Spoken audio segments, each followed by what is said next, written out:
When people went to pick up the Wii U on launch day, there were more than 20 games already sitting on the shelf. But it was only after you took your system home and got it online that you had access to the really interesting launch titles. In a move that suggests real progress for Nintendo in the online realm, the Wii U's eShop had 5 launch games of its own, a lineup of stuff that was, above all else, interesting. Stuff like the beautiful Chasing Aurora.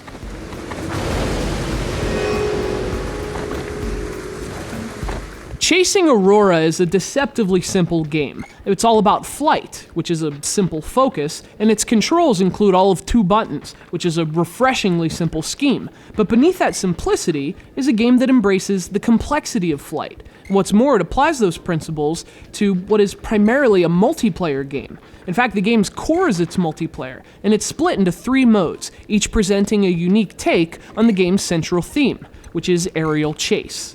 So there's a basic chase mode, in which up to 5 players try to grab and keep an orb for as long as possible. And the idea is to stay so far ahead of the chasers that they end up off the screen. And in a very Smash Brothers twist, that kills them. But there's also freeze tag and hide and seek. And that's where Chasing Aurora gets interesting.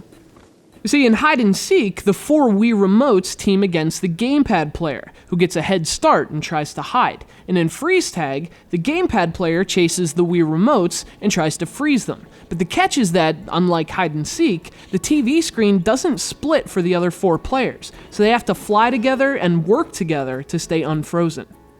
And all 3 modes are fun, but it's the latter 2 that steal the show. They really toy with the whole idea of asymmetrical gameplay. Different players with different experiences and different controllers. But that's the whole point of Wii U, and there aren't many titles that capture that unique spirit as well as Chasing Aurora.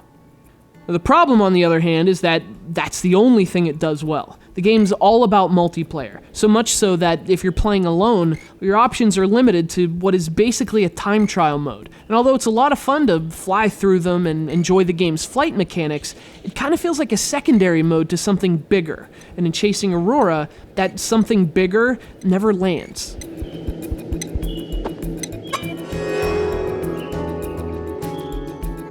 Of course, the game does compensate for that a bit with its presentation. This is an absolutely beautiful game, with a kind of origami-like visual style. It looks awesome in motion, and coming from the studio that did And Yet It Moves, it's really no surprise.